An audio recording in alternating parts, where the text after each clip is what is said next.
I'd like to present to you. This is particular for me because Professor Lachapelle, Guy Lachapelle, was actually a teacher when I was a bachelor's and master's degree student at Concordia University. And later, for a short while, he became a colleague when I started teaching there too. So it's always a great pleasure to announce people that are personal connections that are, from places where you're an alum and you're familiar with. So I'll introduce you to Professor Lachapelle. He's not only a professor at Concordia University of Political Science, right? He's also the director of the Center on Values, Attitudes, and Societies.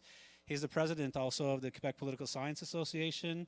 He's been a secretary general of the International Political Science Association and a member of that association's executive committee in the past, right? So I'm going to turn things over to Professor Lachapelle. He's going to talk to you for a little bit. Then we're going to be in a question and answer period. The floor is going to be yours to ask him any questions related to what he will tell you today. I guess it's on now. We're fine. Bonjour tout le monde. Nice to be here. I agree with Hera that I will do my presentation in English, even if I teach in French at Concordia.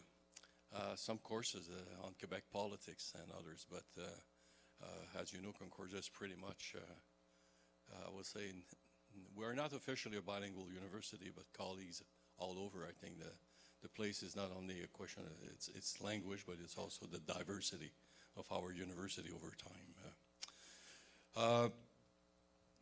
The last time I was here was to play football with Grasset.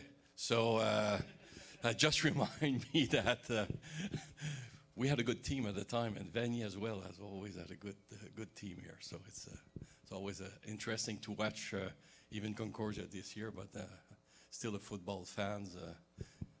Anyhow, Ira gave you a bit of my short history and life in a way as an academic.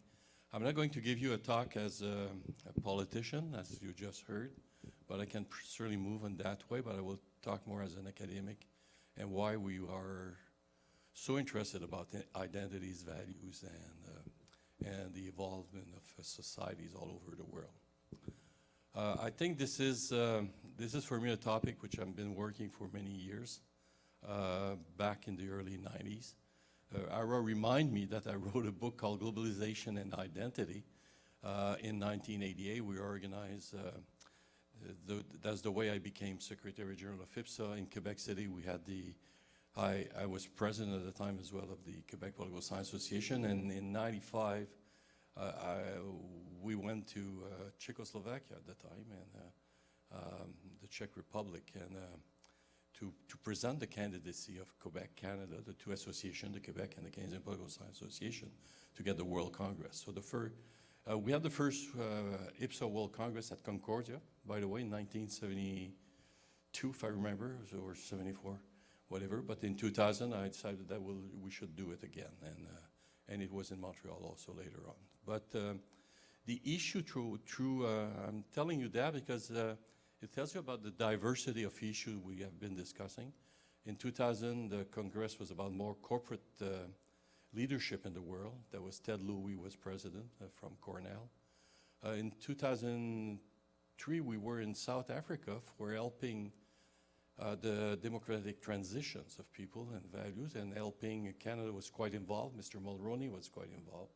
Canada has a good reputation at that time, and IPSA was, and colleagues from all over the world, we were certainly looking about how can we improve democracy and end the apartheid type of governments and building on the administration. 2006, it was in Japan, in Fukuoka, and the theme is democracy working? I heard this week, and we have this reflection among political scientists. Is there a better system than democracy, or can we improve democracy? And most people, many scholars were talking about hybrid democracy, which is, I think, the theme which you cannot be fully democratic, but there is always part of it that are mostly democratic and other less democratic. My colleague, Leonardo Morlino, is working on the quality of democracies for years. He's doing a survey in Europe, in Latin America, You can read his book, and he developed a kind of a type of indicators. I can go on all the themes of the World Congress we had, but it just tells us about the concern of colleagues all over the world, and you are not alone. That's my first talk, and it's first point. Your interest on values, identity is still on the air, and even more now. And one of the reasons for that, and that was my hypothesis at the beginning, is how globalizations, la mondialisation, is going to change our way of seeing things, how it's going to change our perspective, and maybe we are thinking too much that there is a great effect of globalization when in fact there's not so much an effect. And I will tell you why a little bit later on, and we have data on that. I didn't want to bring a PowerPoint because it's boring. I prefer to talk to you here today and going over some of the figures that we had over time. The second point is values. I think I talk about the title is Global Anxiety. That was the book in 2000. My concern was more about how people will manage this new change of the economic change that we observe. I just want to remind you that the world were probably more globalized in 1910 than we are today, 100 years later. Because when you look at the figures, it was two major countries. The British Commonwealth with all countries where the sun never goes down, and the United States, and we had China. So at the time, the trades were mostly between few countries, and there was a lot of circulation of goods and everything, but everything was pretty much under kind of a model where we have 2 or 3 big powers, where 100 years later, we have more players on the ground. Just to remind you, when we talk, Mr. Plamondon was talking, the number of countries at the United Nations since the Second World War had just increased tremendously. In the last 30 years, we have 1 country per year that have been added to that. So the international relation, which is more what Arrow is interested in part, has changed also. And we have seen the emergence in many, many places in the world of a new form of diplomacy, including Japan. When we were in Fukuoka, the governor of the Kyushu, his main concern was to make Japan, and especially his region, more international. So many regions in the world, many cities, were much more involved in international relations. So we see more actors around the tables, which means that we have to manage and negotiate differently with different people. My first concern was, or interest, was with the free trade agreement. I've been always a high supporter of free trade. I studied in the United States. I live in Chicago went to Northwestern. I lived there 6 years, and it was a time of the transitions where the economy was changing. And we had to look over North America in a different perspective. So the free trade agreement came in, thanks to Quebecers, who heavily supported during the 1988 election. The rest of Canada still have questions on free trade, and we mentioned that, everybody, about their cultural imperialism. This is how it is perceived. But for Quebecers, it's a different ball game. We are more European, and because of the immigration, because of different factors, the French traditions, English traditions, and because of that, we look forward more to the east. In British Columbia, they look to the west. So our perception differ in good part. And so the free trade agreement, my concern was first, where are we going to be 30 years from now or 4 years from now? The parallel with that is the European Union. The European Union in 1958-59 started a process with 6 countries, now it just increased, in terms of changing the relationship with your neighbors economically, and we have seen this growth, and that led to a new currency, an European Parliament, more regional institutions, a greater sense of involvement of Europe as seen as a continent, as a way. And where Europe was quite divisive, in North America, we are in a way lucky. We have very few jurisdictions, United States, Canada, and we have, there's 50 states, 10 provinces. So What I started to do, and you might be surprised, that was my dissertation, is to consider each 60 jurisdiction in North America as an entity. And from a mythological point of view, it's much more interesting because, as we know, we always mention the differences between regions, but we saw a lot of small worlds, as Elkins, my colleagues, coined that ideas that there are small worlds everywhere. But how can we unite these people or share the common values or some values around that? So to measure the impact of the free trade agreement, what I did was comparing with European nations, European models. There is the European value surveys that existed in the early 70s, and mostly in the early 80s they started. There was another big survey called the World Value Survey that started in 71 by Ron Engelhardt, and we are asking questions on many, many topics. Because of that, I used some of the questionnaires just to test some hypotheses here in North America and in Quebec, essentially, at the beginning, taking questions from the World Value Survey and introduce that and that will bring you to my second topic on the Americanness of Quebecers. But on the World Value Surveys, I'm happy because I'm doing now the World Value Surveys for Canada, which we were out for 10 years of that comparison and data, so the data can be shared with you if you want, and this is the reason of the creation of my Center of Research. I've been involved with all of these colleagues through IPSA, and it was a great experience to sharing debates on questions. I was surprised about the question, for example, of la laïcité. Laïcité, there's only 2 countries in the world where they wrote in their constitutions the principle that the state should be neutral. France, and the second one, which is for me a case study, is Turkey. Turkey is a fascinating country. Erdogan is more militant as a head of states, but many colleagues in Turkey said, keep the neutrality of the state. This is quite fundamental. When I talk to them and I come back here, I say, wow, it's 2 worlds, essentially. The Turkish people, they don't want any religion because they have been influenced by so many religions historically. Say the state should be relatively neutral and it should and should not intervene because it led to a lot of different conflict historically and others. So the university people, my colleagues, were saying, stay away from any religion to intervene in matters.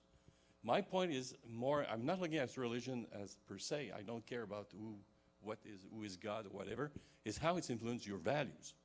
What is the link between religions and values? We have a number of questions in the World Value Survey on that, as a colleague working just on that, is what are the values of these religions? What about democracy, women's rights? All of these elements are important. And it's whoever, if there's a God or not, I cannot answer this question. It's too complex, but it's part of the values of people and so on. So back to free trade, second point. What I started to measure is essentially over time the identities of people. The first thing we observe from research, there's a journal called on nationalism.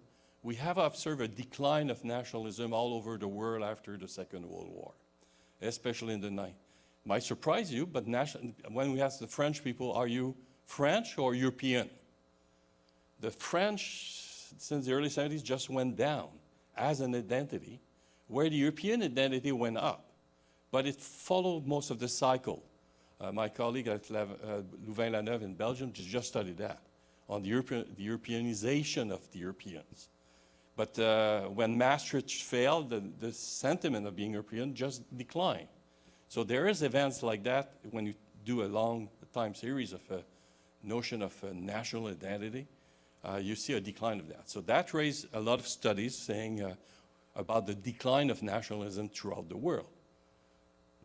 But is it totally true or false? That's the question we were asking. And in Canada, we did the same thing. We asked Canadians if they were more nationalists in Canada,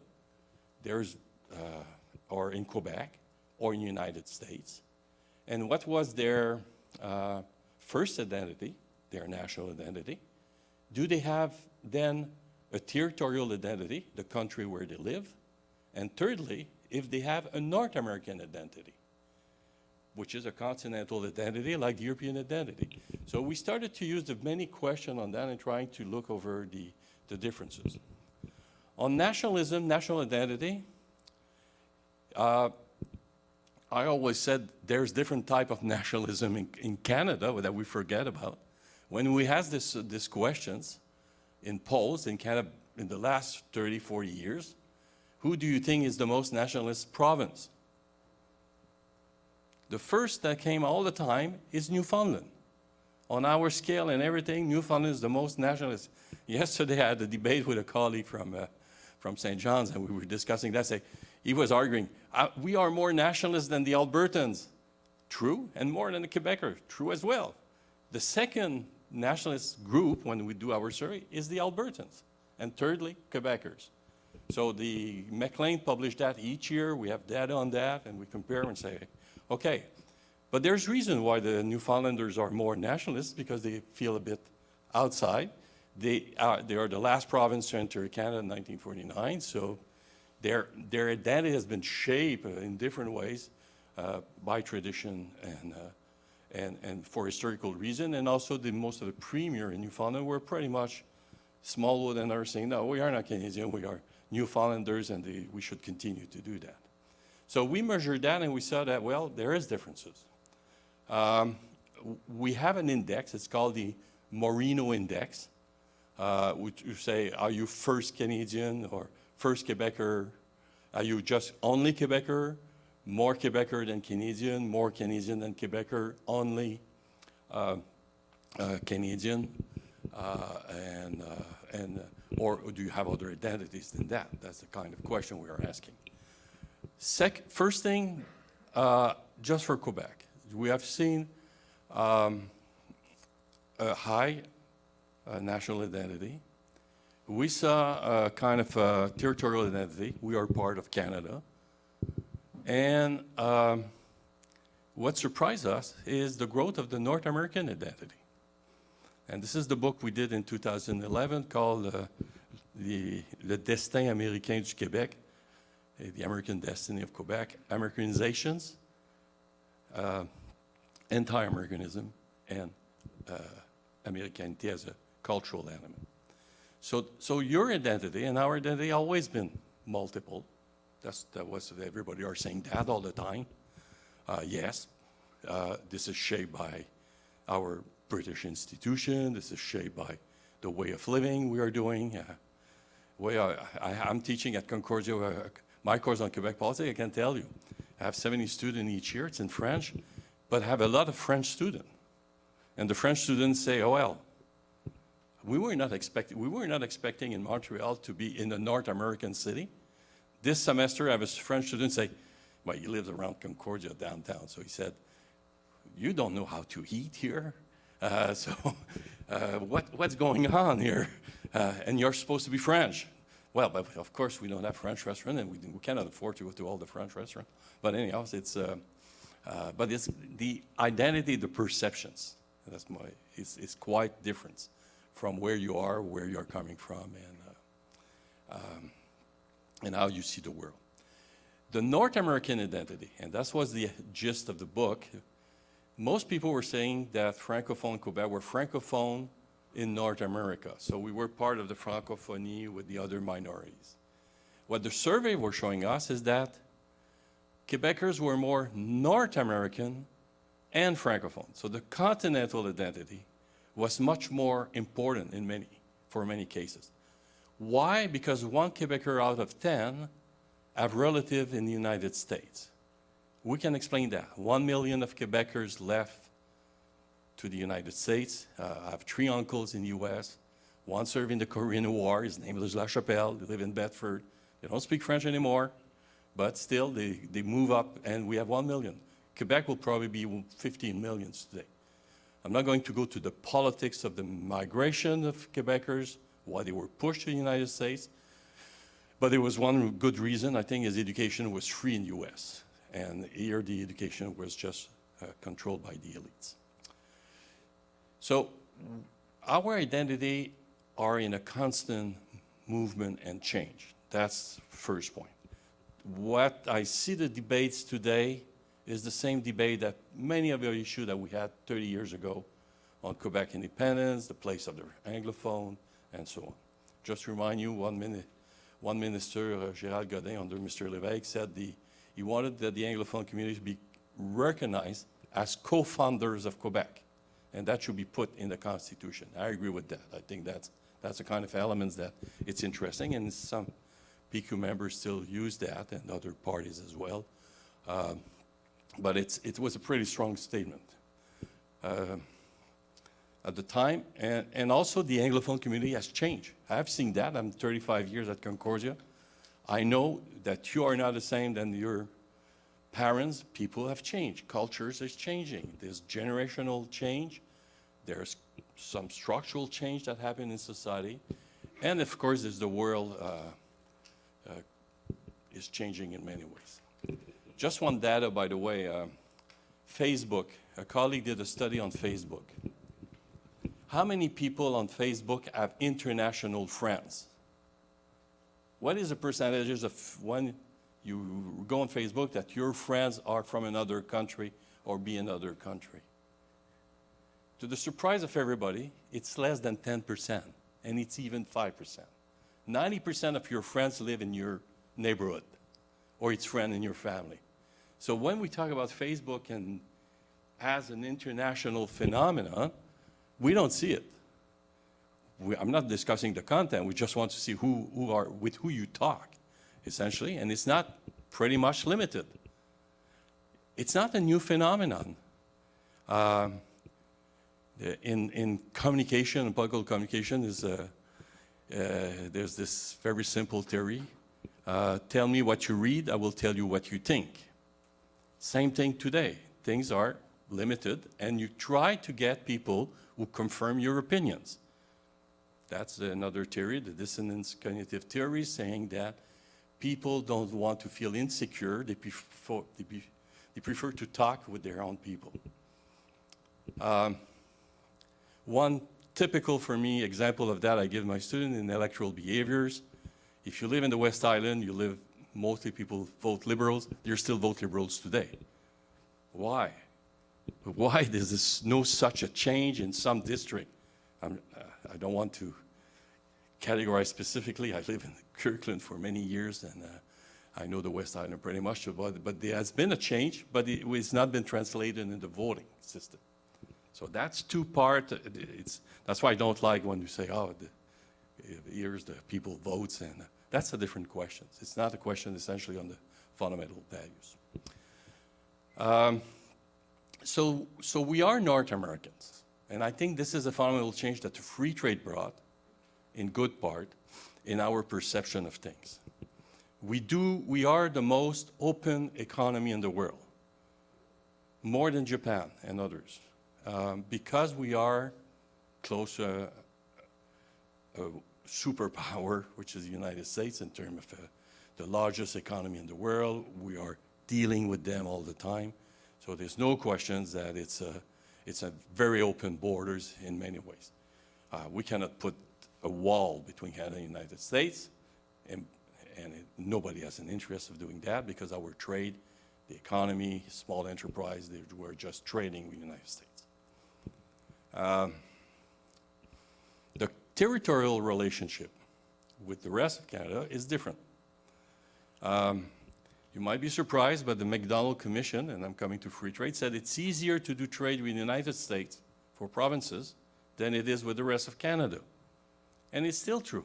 We were not able to sell beers. The Newfoundland beers were not able to buy it in Quebec or buy it in Ontario. We have too much trade barriers. The McDonald Commission came with that, and Mr. Mulroney in '84 said, we have to stop that. We have to go for a free trade, and maybe... So the point is that all the economic relationships were more north-south, in part. In British Columbia with the Seattle regions, and Quebec mostly with the New England states. The question is that, is there some similarities of culture between the New England states and Quebec? This is a discussion, by the way, that we have each year. There is a conference of the governors of the New England state and the a premier of Eastern Canada, the Maritimes, Quebec, and we do share our perception and values. I will give you one example. Environmental issues. You might be interested in that. Why we're talking so much about electrification of our transportation system? Because people in Vermont have already done that by Quebec and helping that the transborder will be done. We do share that common view that it's we should be more, and we have electricity, so it's we are lucky in a way, but it's still, we can export that and we can find a better integrations of our economy. And in fact, this is what it's the Hydro-Quebec, big deal, finally, that we signed all political parties, the Liberals, Mr. Bourassa, and everybody, we did try, and now we see the outcome of that. I think that's the impact. How is it going to affect our views of North America? Probably much. That would be another element to be added. My dream, I will tell you, don't say it to anybody, but I have this sharing one dream, which is one day you will take the train from Montreal, you will go to Harvard to take a course and come back the same day. Fast train. In Europe, you have a lot of fast train. It can be done. Who share my view as well? My good friend Mike Dukakis. Mike has been, I'm not going to go all of his life, but Mike is over 90 now. But Mike Dukakis, as governor, his best friend was René Lévesque, and they do share that vision that, and he was on the Obama Committee on Transportation in North America. So we had good friends there that do share that idea that we should exchange. Mike is a professor of political scientist. He's a political scientist, so he's working, and he created a program on regional integrations at the Boston University. So we do share that kind of exchange sometime, and beyond politics, just our academic world. I'm telling you all of these little facts on things just to tell you that we did, in fact, have a different perception of where is North America. Who are our perception of, forget Donald Trump, just think about where we are, what are our economic relationship, what is our interest working together with others. There's good university in the US, there's good university in Canada. So how can we improve our common knowledge? And we have a chance, again, of being just between 2 or 3 parts and the countries. So first thing, so identity is changing. Identity has an impact on our values, and our values on our societies. And that's my link in the title of my research center, and this is what we're trying to do all the time, trying to understand that kind of relationship and how it can change. Another point of the World Value Survey, which is the global anxiety. We did observe an increase of people concerned about their security, for example, in the last 20 years. There's a question of survival, a question of how in the world we live, the optimism of people over the next few years. We're looking forward, trying to say where we will be 20 years from now, what can the government should do. And that's also shape our action today, is how we will see the future. That's important as well. We call that prospective values. So things will probably change. Your generation, your parents, your kids will be different than the parents. There's this kind of generation, but things are not changing so quickly. People prefer the status quo. Always very difficult to beat the status quo. In general, forget changing ideas, having discussion, it's pretty tough. But we have to live with that. This is democracy. Things go slowly. Government go through what Lindblom called muddling through, essentially, trying to adapt themselves of a new situation. And all of this shaped the structure of our society. People who advocate change, and I'm not thinking just about environmental change, but all societal change and everything. This is what I'm teaching, essentially. I remember I'm still teaching a course on a graduate level on program evaluation and policy analysis. I brought from Chicago my interest on, well, I implemented a program evaluation structure within the federal government and at the provincial level, which means government have to evaluate the impact of their own policies. If you don't do that, we were not doing that in Canada at the federal level until 1980. In the United States, it started in the after 1950s, 60s with major reforms, the Coleman Report on education and integration of minorities. That was part of the American policy on the war against poverty at the time. But things are changing, and the view of the world is changing. Poverty in Canada in 1990, that's another figure that for me struck me. Who were the more poor people in Canada? And this is still the case today. And we are not too bad on the international standard in terms of poverty, except for some community. But in 1990, we saw a switch on poverty. Single mother with children. That's the people who were unable to simply pay their bills at the end of the weeks and the months and offer a good education to their student. I'm telling you that as a change of society. What the Quebec government did, kindergarten. Mrs. Marois was pretty much convinced, and the U.S. were also, and we brought that from the U.S., helping more single mother with children to go back to work as soon as possible, and to be able to do that. After 5 years staying with your kid, this is very nice, but you need at some point to get in touch with the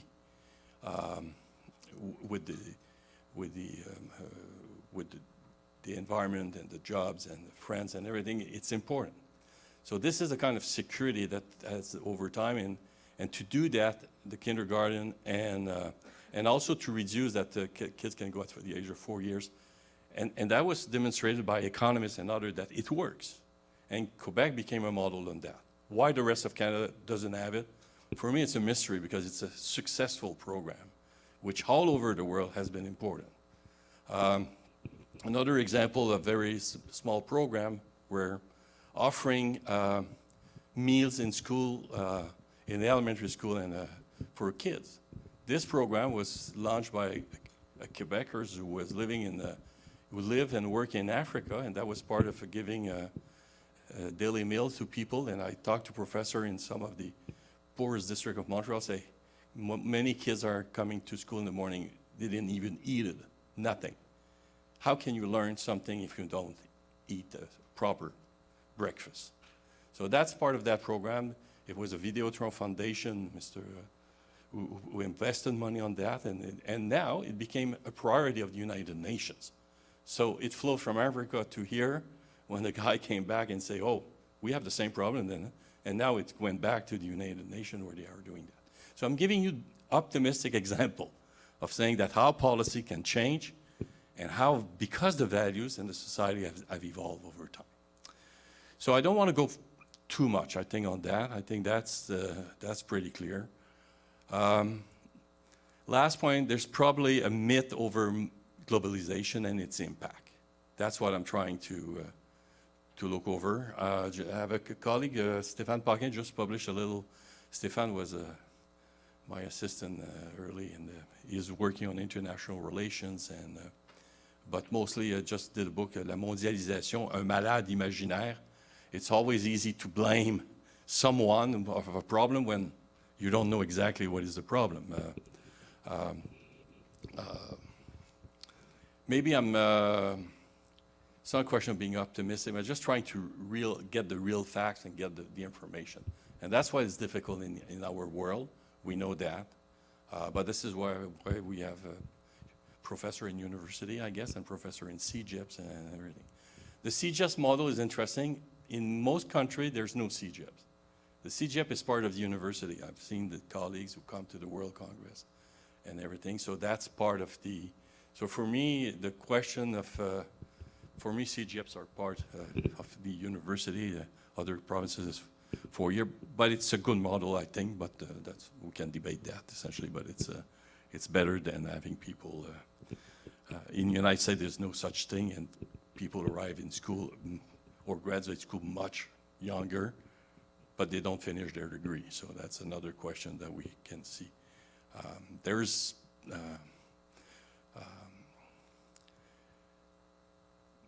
Again, it's interesting. My last point is make comparison I think we have a very good standard of living here. We have one of the most equalitarian society between men and women. And for me, again, we have to make differences. The best book on the impact of the Language Act was written by an American colleague, and was Mark Levine from Wisconsin. He did his dissertation. The book was called The Reconquest of Montreal. I read back his book that was written in the early 70s, and it was translated in French, La Reconquête de Montréal. But it's about that kind of a communitarism that you're talking, how to introduce relationship, and this is also a key element. What I did introduce in the World Value Survey now, and this coming year you will see more results, is most of the country, the surveys are done, were done previously by country. But we realized very quickly in the last 20 years that maybe the country is not, the data from a country is not reliable in a way of the evolution of a society. So what I did was to oversample each of the regions in Canada to be able to compare each of the regions and be able to have a better understanding where the Ontarians are, where people in the Maritimes are, and then see that the influence are not the same, the economic trends are not the same, so there's a lot of variation that we observe over time. So even in Europe, so they do that also. We know the Scottish are much more European than the British. All the polls are showing that. The Catalan is a very strong economy, more open to Europe than the Spanish people. So there's something going on in the world. I have colleagues who said maybe the United Nations is not the best way or best model because it's only countries coming in. The African group system even quite much more important over time. So is there a better forum or ways of where people can discuss and see the changes that is happening everywhere?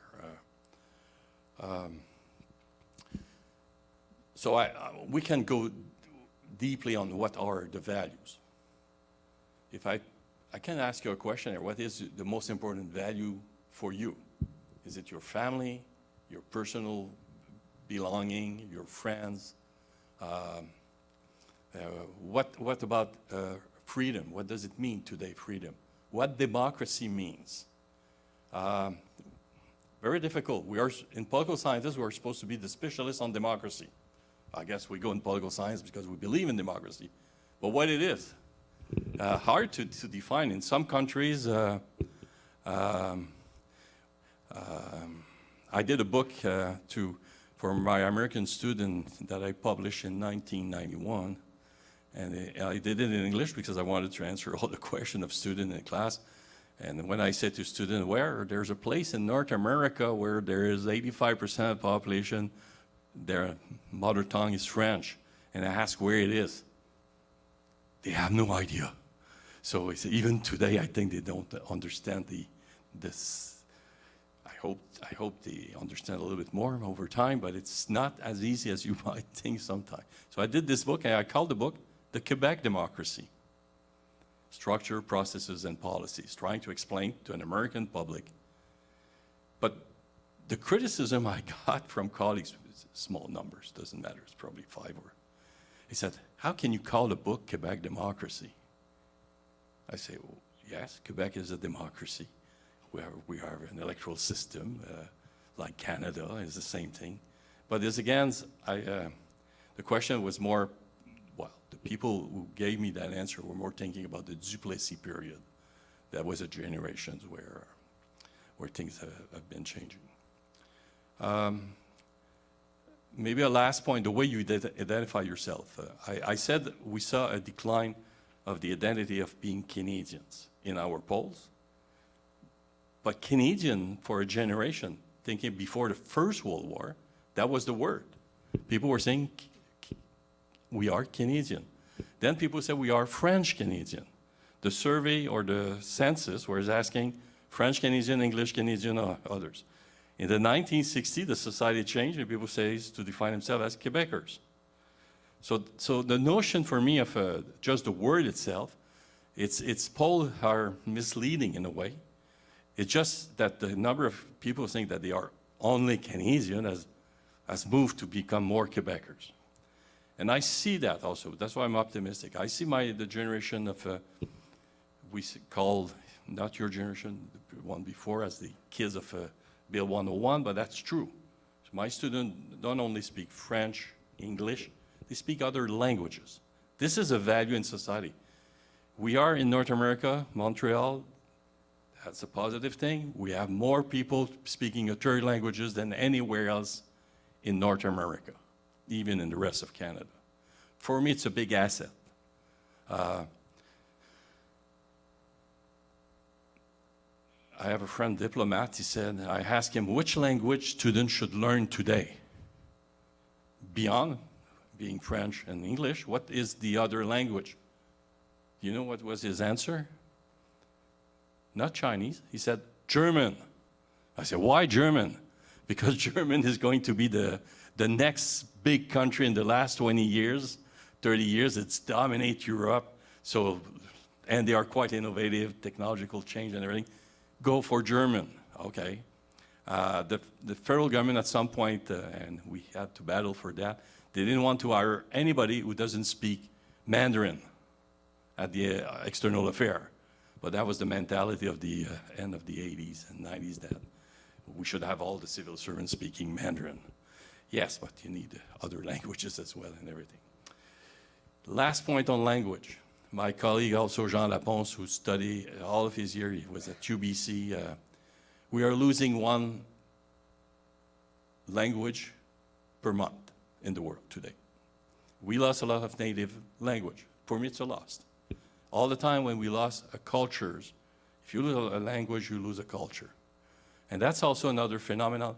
Is it globalizations? That's the questions that I asked you at the beginning. Not only. I think it's also policies coming from different countries. We should not lose. For me, it's a good indicators of showing, well, the world is changing, this thing. Of course, there are small communities that the numbers are not there.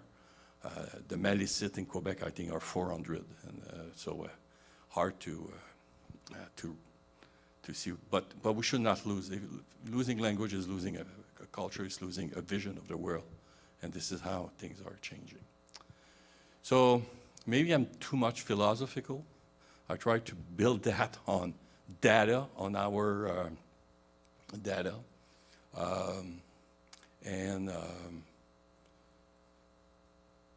any question? So thank you very much, and I appreciate it.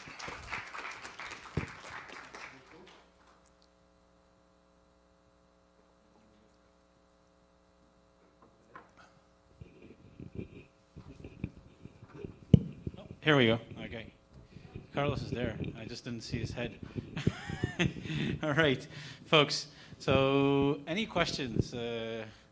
Interesting presentation on the shift in values and how that affects policy, identity, and how, you know, it's all tied into one another. Okay, so... Can be in French and English. I always say to my student, maybe in Spanish and Italian, which is not too bad, but it's I have to... I'm not going to go further than that. All right. So, folks, anybody want to have a question for Professor Lachapelle? We need one person to get the ball rolling and break the ice here. You know, could be somebody on the live stream too. Wow, that was a fantastic presentation that answered all of your questions, right? I would just add one thing. Yeah. Concordia, for example, talking about university. I guess many of you want to come to Concordia at some point. Concordia has changed. It's an interesting university, I will tell you. We were 6,000 when I arrived in 1984, 85. Now it's the second largest university in Montreal with 54,000 students from all the world. We have the largest, another interesting, who is the group in the world, the largest group coming to Concordia as international student? The French. This is the largest group. They want to learn English. Of course, they need to learn English, but English is not. And the second group is Chinese. So But we are still a very open university, and that's why I love to be at Concordia.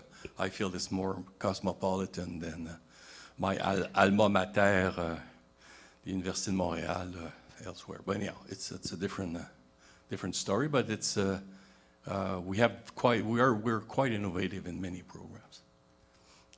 Go ahead, Ara. Any questions? No anybody? stupid question. Go ahead. Yeah.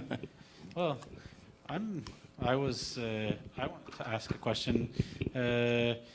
So I just want to clarify. So this identification that we as Quebecers have as North American, for you, or at least in the study, is based on the free trade agreement facilitating those changes, or moving the needle towards, identifying with a North American identity? Yes, I think yes. Economic integration in the world has been probably the good markers of the change in what happened. What happened in 1910 was a form of globalization. First time countries were trading more to our. The way of measuring globalization is quite difficult. There's only one institute was in Washington trying to measure that. Flow of communication, number of containers going from one side to the others. But it does not really take a real sense of what is globalization and what is. If it's exchange of cultures, exchange of views and ideas, I'm not sure we are there still. But what I'm talking, when I define globalization, that's why I'm saying it's a bit a myth in the part. It's because there's this. We were saying in these 80s, think global but act locally. This is what is the art of globalization. You have to think about what are the market, but you have to be very efficient at the local level. So strong local governments, and this is what's happening in the world. That's why there's a rise of region. People are investing a lot in their regions to be able to trade and to do other things. A small country like Belgium's, if you were in the CEVAS, in Belgium, they don't have a CEVAS, but it's the private sector ask the university that the student should learn Mandarin because they want a small country to trade with China, and they want people more learning Mandarin. So it's kind of that kind of phenomenon. It depends on your objectives. Another example in trade, the Manufacturer Association of Quebec was created after the Free Trade Agreement in 94 with Mexico, and 95. They had at the time about 400 small enterprise part of this. How many today? 6,000. So it means that company, even small enterprise, do needs. I can go over the softwood lumber crisis that we still never resolved over 30 years, which should have been resolved. But it's still that we are efficient locally, and we can be better on the market and on the international market. And the competition is strong, so we have to be there. So yes, the needle is maybe the trade, but it's not only the trade. The last thing on culture, Quebecers, all Quebecers are much. There's a kind of anti-Americanism in the rest of Canada, which I hated. Trudeau father built his nationalism on an anti-Americanism. We are not Americans. That was his vision. Quebecers are not saying that. They are saying we are the most pro-American in our poll, saying we don't feel a cultural impact of American culture because we're not watching the American televisions. We have a different way. Our means, people still watch the BBC or the French televisions. Radio-Canada has its own things, and people are watching that as well. So people felt much more secure. And the proof of that is the number of Quebecers in the last 20 years which are going to the United States, not to mention Celine Dion, and who are much more active. They do their things in English or in other languages, and they are very much international in that way. So I hope to go and see June this weekend. It's possible. Nothing is impossible. And Denis Villeneuve what was this movie before? The Arrival. When she is in our office, this is my office. He came in my office to film that. I have to give up for a week my office. So at Concordia, so he filmed that there. So Amy Adams was in my chair. You want to buy my chair? So she's in my chair. So we had a good discussion on that. So my point is, we can see the word, whatever. People were saying for years, you just speak French. No, that doesn't matter. It's creativity now that's count more, and this is why I really admire Mr. Landry, because he has this vision with people in California, making Montreal the North American capital of short films. We had the National Film Board. We had investing, and Concordia was part of that with the guy who was doing Jurassic Park, and all the graphic were from Montreal. So that was so we are not scared. That's my point. We are not scared of. I'm not scared of challenging any American. I think we are, many ways, we do things better. They do things better. So that's part of the life. Yes. So you know how globalization is like, you said how globalization is like think globally but act locally? Yep. Would you say that the Americans don't do that because they're so focused on developing an international economy and having zero social programs for their population, in which the poverty rate is really high? I can say a lot about the United States and my friends. They still have one of the highest number of people in universities in terms of educations. Their economy is booming when you are 335 or 50 million people, you can turn things around very, very quickly. We know that we're not doing so well for women, single mother with children. We're not there. Aboriginal also, we are pretty. So the concept of poverty has to be stratified by different groups and seeing what it is. So don't take for granted that everything is nice and good. I think it's part also having, we are part of that Anglo-Saxon cultures, I will say, that we live. And we forget about that. Even we speak French, we have been quite often, and Mr. Lévesque was quite clear on that, how we have been influenced by the British institution. Having a parliamentary system forced people to get forming some coalition or that's part of our way of, and I think it was positive overall.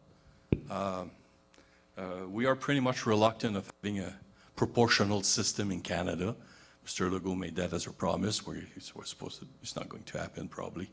They always turn around, but in Canada it was proposed in 1960 by Keynes at UBC, wrote a piece in the Canadian Journal. Canada should move toward a proportional system, that would be better. That's politics and policies. So I don't answer your question about the Americans. I think there's good things in society and bad things. The international reputation of the United States has declined, of course, over time, over years. Being a big power is not easy. The war in Afghanistan was not, Americans remember the Vietnam War, they have contributed a lot. In 1945, the Americans were viewed as the society for freedom, liberty, democracy throughout the world. It's less and less the case. So I think that's their own internal policy, and I think they have to look over that. But I still believe that they have a conviction, at least to give in a democratic world, that there are some values. I don't think we are not sharing. It's probably it's a question of participation, that people should decide about their future, and I think that's a kind of important principle. I think that's the values we're sharing. But our values, I'm not going to share that honestly with my colleagues in Japan. In Japan, it's not a democracy. It's still you name people, it's a board, and then you name someone, you have a king. They are not totally democratic, and that's where we have to be, sometimes we have to be, same thing with human rights in China or other things. There's these kind of fundamental questions which are at the heart of our democracy. Professor Lachapelle, Yes, yes. You mentioned that the institution or the bringing in of subsidized daycare and Quebec. into Quebec by Pauline Marois was something that you didn't understand why it wasn't a successful program, that Was you not didn't su- understand why it wasn't adapted by the rest of Canada. and implemented, yeah. Yeah. Are there programs that you've seen in your research from other countries or provinces or states that you question why Quebec or Canada hasn't implemented them here? Do you have an example? No, I was hoping that you would bring an example Okay, of, cool. of Things, something that strikes you as something that we could really benefit from, that seems like a no-brainer, Okay. that we haven't. I will tell you one. First of all, so the question of citizenship. I hate the debates on saying the historical program that we debate about the curses of student in class. Okay. In many countries, we compare with the Scandinavian countries, usually Quebec. When compare with the Scandinavian country, we see that there's this kind of literacy course, which means how to learn about your history, about the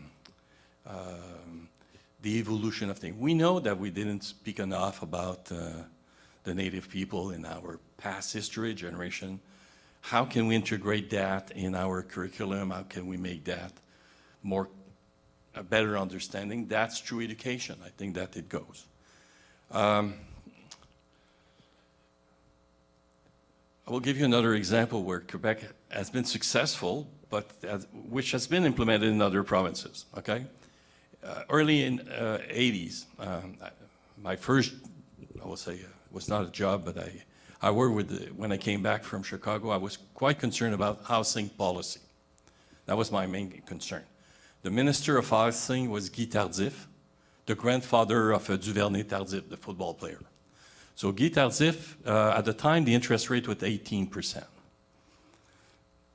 So he decided with Quebec government, because there was a lot of initiative to stimulate the economy, and this program was essentially to reduce interest rate, which were at 18%.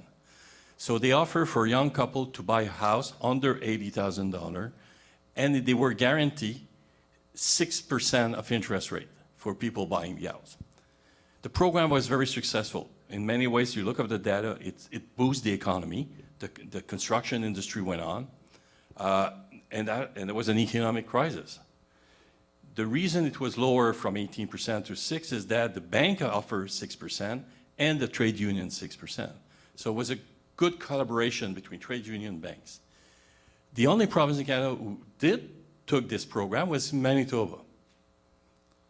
But the country used this program, Sweden came over and looked over and used the program. Same kind of structure. This program still exists in a way. Some bank, like Caisse Populaire, can offer you that kind of a smaller loan.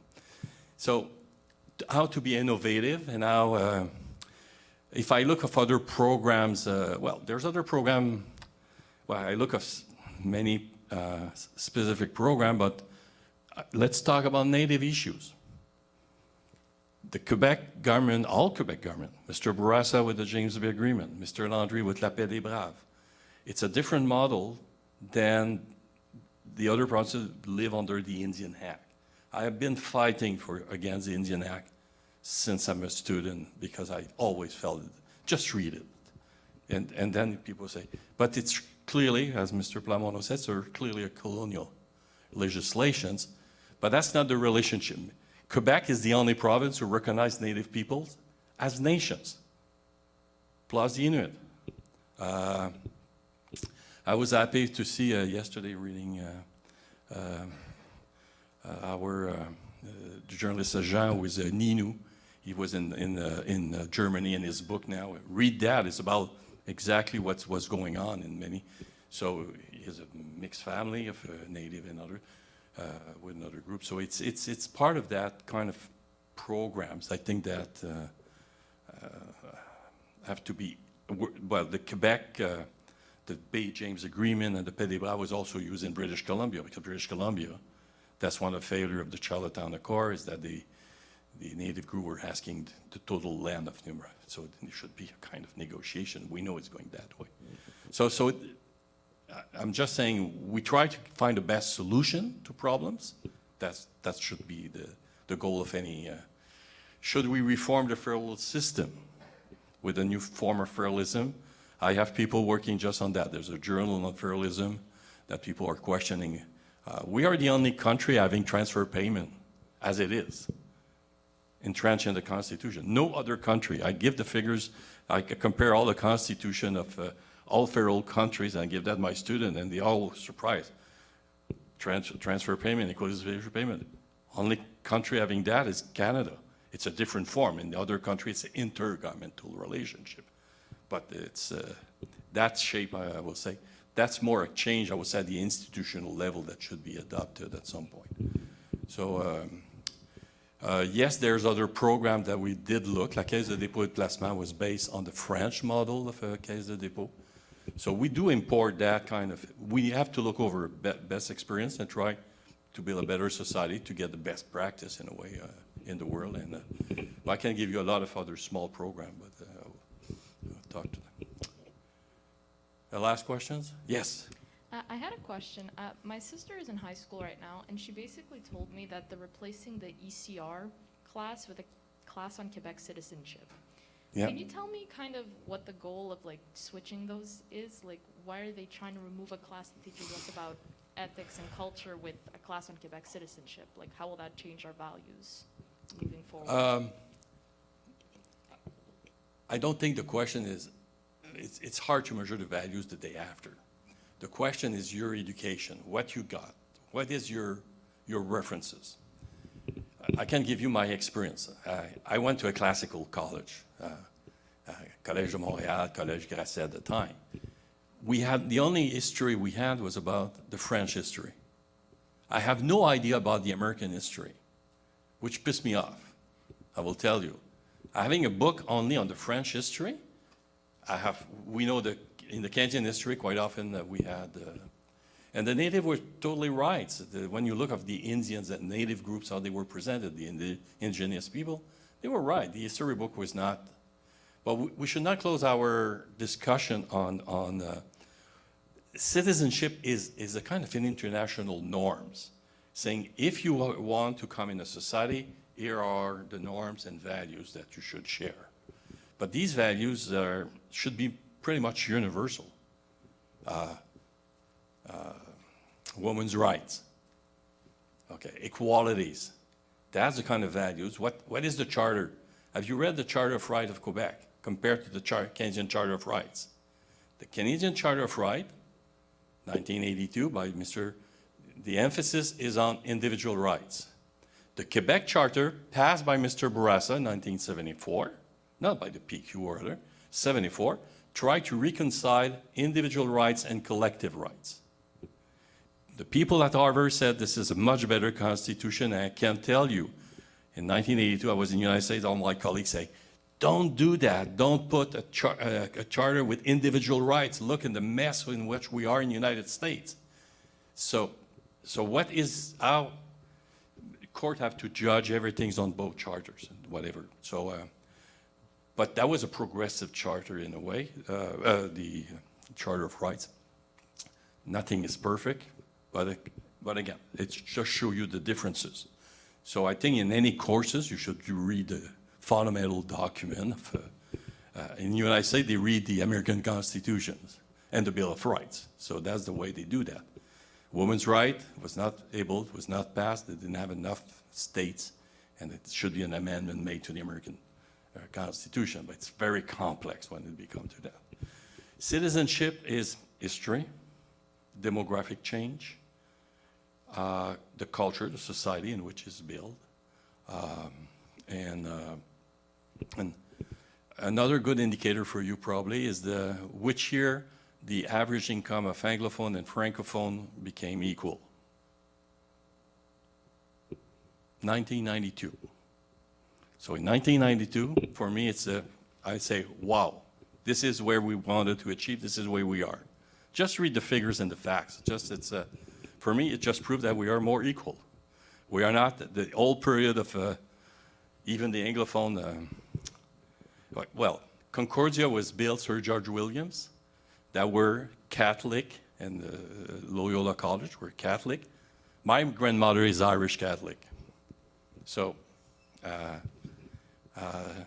she was able to buy the land of my grandfather in Drummondville at the time, which was study, only for one reason, because she was a woman.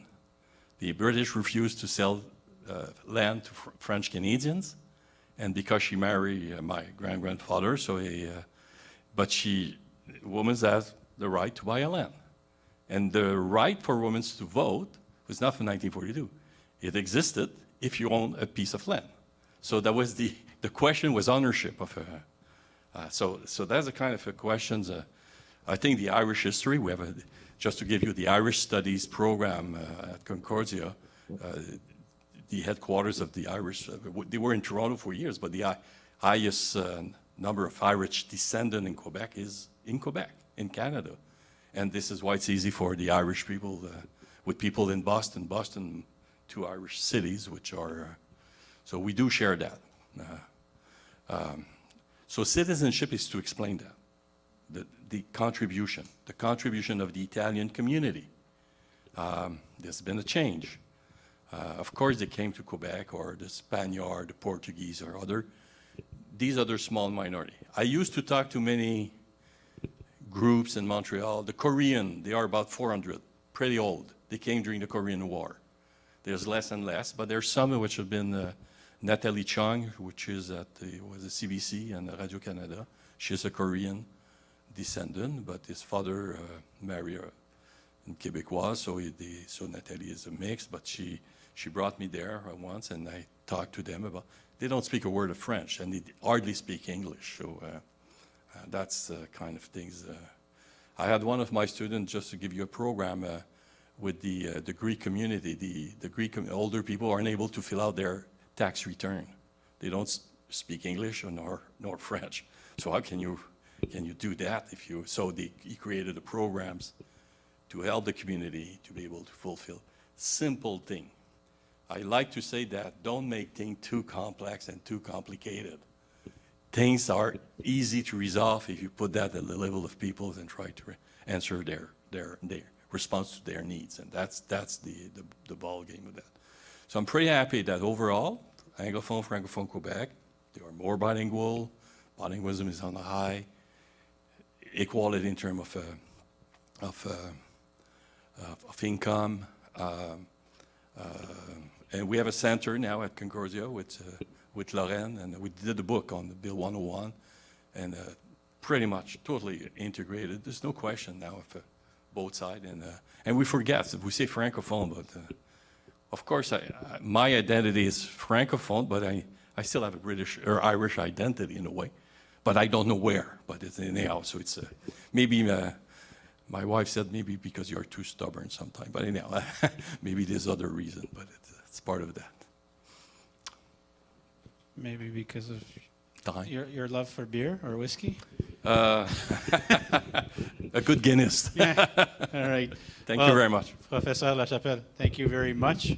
Thank you guys for being here. All right.